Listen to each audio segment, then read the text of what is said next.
Saison 1, épisode 2. Donc à l'arrivée aujourd'hui, un ampli. Alors ça c'est vintage, hein. C'est dans les années fin des années 60. Saba, donc on verra. Un déchiqueteur de documents, on verra si ça fonctionne. Un onduleur. Lui, bon, visiblement, non. Enfin classiquement les batteries seront mortes. Un petit compact CD, radio, cassette, je pense, on verra si ça fonctionne. Ça c'est sympa, truc Philips. Pour mettre les iPods, une base qui fait aussi radio. Et les deux aspirateurs, c'est parce que on m'a dit qu'il y a une voisine qui a un aspirateur a priori de ce modèle-là dont l'interrupteur ne fonctionne pas. Donc on va regarder tout ça en détail.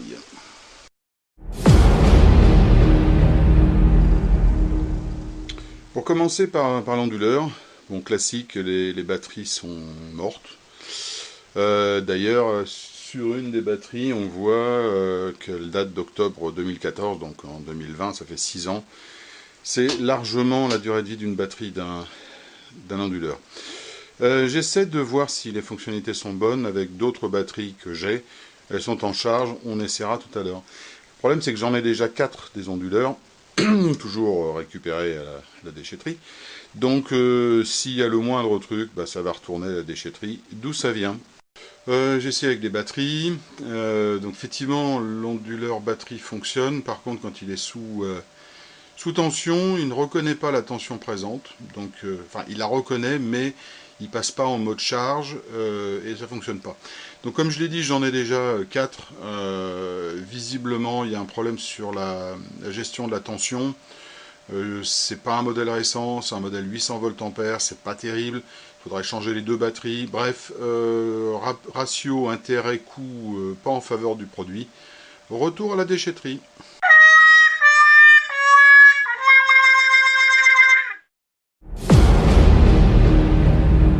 Deuxième objet est un broyeur de papier.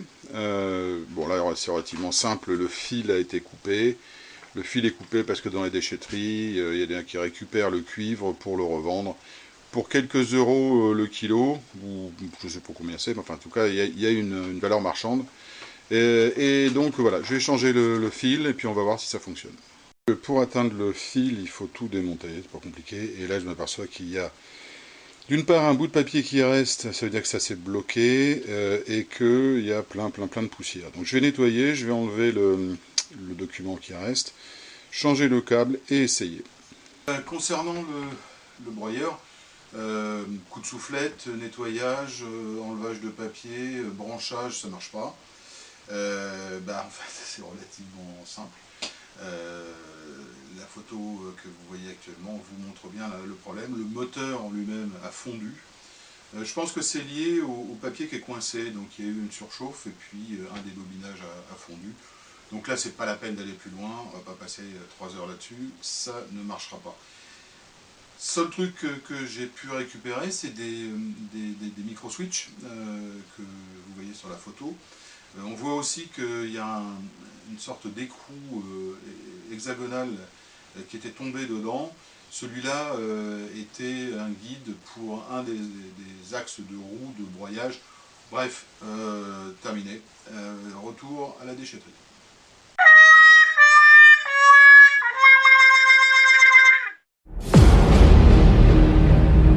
Lecteur CD radio cassette. Philips, donc il est branché. On va me passer en mode CD. On va mettre un CD dedans. Voilà. Donc visiblement, ouais, l'écran reconnaît les pistes. Et bien ça marche. Donc ça, le lecteur CD marche. Ce qui est suffisamment rare parce que en général la partie optique ne fonctionne pas. Bon, ce qui manque là c'est un bouton pour le tuning, pour les fréquences de la radio. Bon, on va essayer la radio maintenant. Donc radio, on sort l'antenne. Alors ça va être un peu compliqué pour regarder. même temps, dans mon bunker, la radio elle passe pas, donc enfin mal. Déjà, est-ce que je suis en FM? Non, je n'étais pas en FM, donc évidemment ça va pas fonctionner. Hello. Oh, merveilleux. Bon, donc la radio fonctionne. Lecteur de cassette, je sais pas, je suis pas sûr que ce soit le truc principal. Open. Ouais. Une cassette. Je dois avoir une cassette quelque part. Bon, ça devient des denrées rares maintenant, les cassettes. Hein. Donc j'en ai plein. Je mets ça. Est-ce que ça fonctionne déjà? Ouais. Ok. Alors, on va essayer d'enregistrer. On va mettre le CD. Play. Et puis, record. Voilà. On va essayer un petit peu. Je reprends juste après un enregistrement. J'ai fait un petit enregistrement. On va rembobiner la cassette. Voilà, on est en mode cassette. Est-ce que ça a enregistré? Est-ce que ça lit? Eh ben oui! Ben voilà. Bon, donc, ce magnifique objet fonctionne parfaitement. Il est écrit dessus qu'il peut même lire des CD réinscriptibles, ce qui permet de faire sa propre playlist sur CD.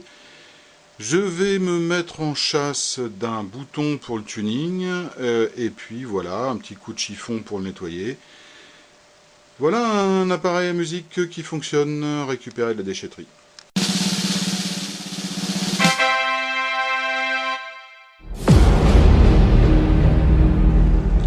Bien, objet suivant, une base son Philips qui permet de mettre un iPhone, de lire un CD et de lire des clés USB et qui visiblement est Bluetooth aussi.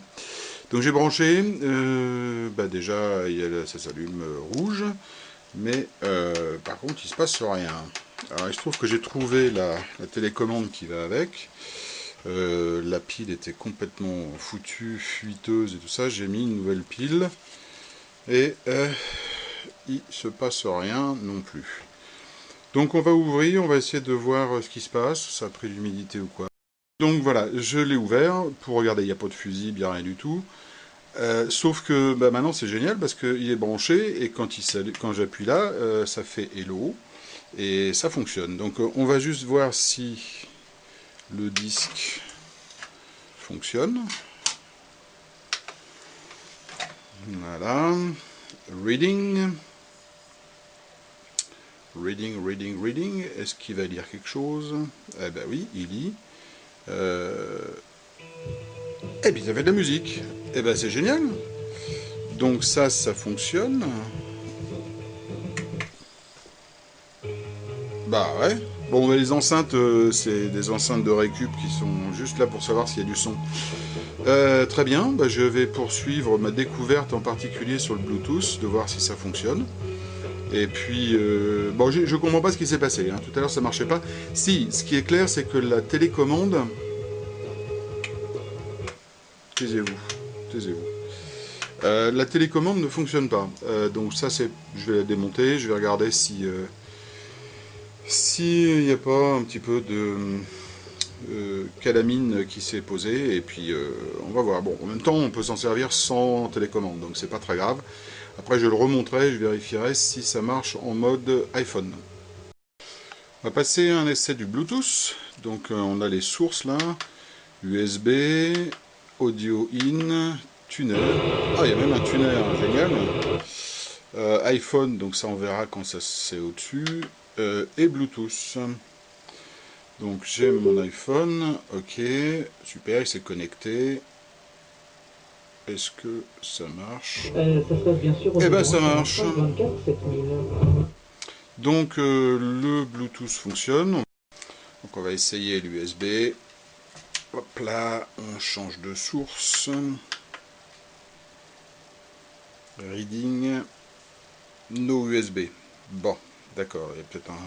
Ah ouais, c'est en code. Ah bah oui, effectivement, ouais. Il n'était pas rentré correctement. Et là, voilà, reading. Ah bah il y a quelque chose.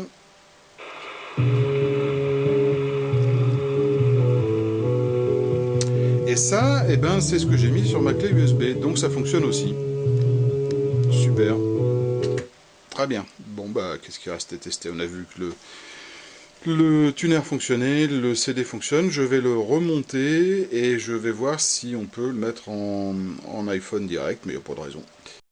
J'ai remis le couvercle, j'ai rebranché le connecteur Firewire.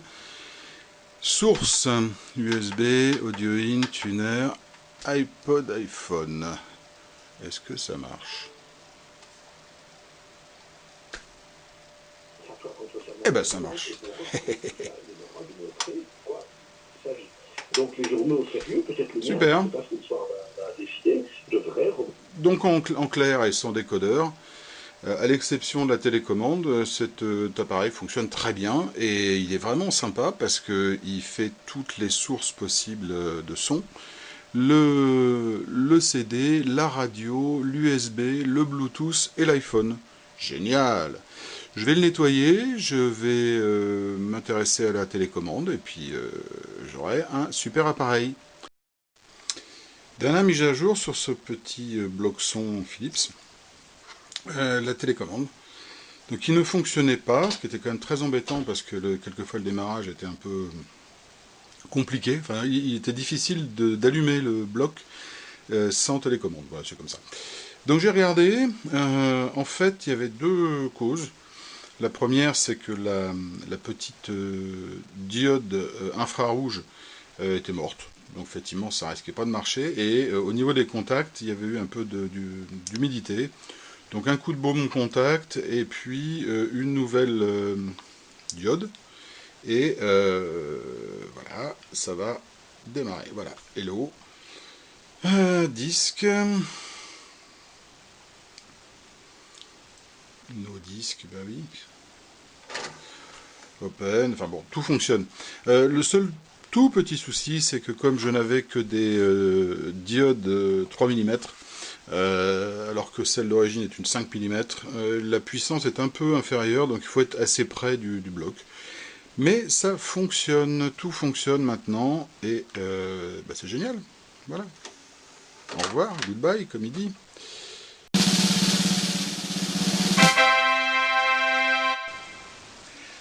Dans l'objet précédent, je vous ai dit que j'ai changé la diode infrarouge de la télécommande parce qu'elle ne fonctionnait plus. Le problème, c'est de comment on sait qu'une télécommande fonctionne ou ne fonctionne pas, puisque par définition, l'infrarouge n'est pas visible à l'œil humain, donc on ne voit rien.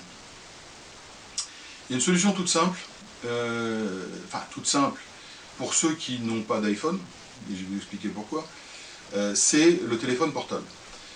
Ça c'est un Samsung Galaxy 2 que j'ai aussi trouvé il y a quelque temps dans la déchetterie locale, qui fonctionne, donc je l'ai conservé au cas où. Et il se trouve que quand on met l'appareil photo en mode visualisation et qu'on actionne la télécommande devant, de préférence on pointe vers l'appareil photo bien sûr, si la télécommande fonctionne, et bien bizarrement là on voit très bien le petit flash et la lumière. S'il n'y a pas de petite lumière qui s'allume, ben c'est que la télécommande ne fonctionne pas. Je ne dis pas que c'est la diode forcément, mais la télécommande ne fonctionne pas. J'avais vu ce petit truc il y a quelque temps sur internet et je me dis tiens c'est super sympa, sauf que moi j'utilise un iPhone.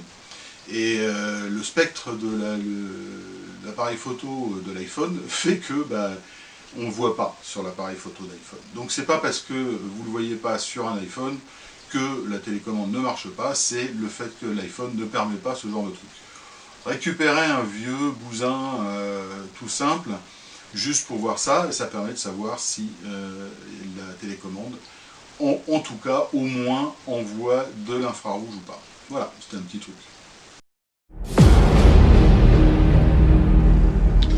Bon alors là, le masterpiece de ma pêche de ce lundi, Un Saba 9241, c'est un ampli-tuner numérique. Attention, ça date de 1978. Donc 1978, on est en 2020, ça fait plus de 45 ans, quoi. 42 ans. 42 ans, si ça marche, c'est vraiment génial. Et à l'époque, ça coûtait le prix d'une petite voiture, quoi. C'est absolument hallucinant. Donc je l'ai branché. Ah ben il s'allume. En tout cas, la lumière s'allume. Par contre, le reste s'allume pas. Ça vaut le coup de jeter un coup d'œil, donc je vais l'ouvrir. Voilà la bête. Ça, c'était de l'électronique, mon bon monsieur. Je vais faire rapide. J'ai regardé, j'ai testé les fusibles. Il y en a un qui marche parfaitement, enfin qui est passant. L'autre qui semble coupé. Donc je vais essayer de trouver un fusible de remplacement et puis essayer avec un nouveau fusible. Comme la lumière s'allume, ça veut dire que toute la partie transfo fonctionne. Le fusible qui marche pas était là. Et c'est celui-là, c'est un fusible rapide. Donc je pars à la pêche dans mes pièces détachées. Le fusible est un fusible de 1 ampère 6. J'ai trouvé l'équivalent dans mon stock. Je l'ai remplacé, j'ai allumé. Ça a duré 2 secondes puisque le fusible a claqué. Donc il y a un problème de consommation en aval. Ça dépasse mes compétences très clairement. Mais par contre, j'ai mon petit réparateur miracle, qui est un vieux de la vieille et qui m'a réparé mon ampli à lampe. Donc vu l'intérêt du truc, je vais quand même le contacter et voir s'il peut jeter un coup d'œil, parce que j'avoue que ça me plairait bien d'avoir cet ampli qui fonctionne. Donc celui-là, il va pas retourner à la déchetterie, mais en tout cas, c'est pas pour moi.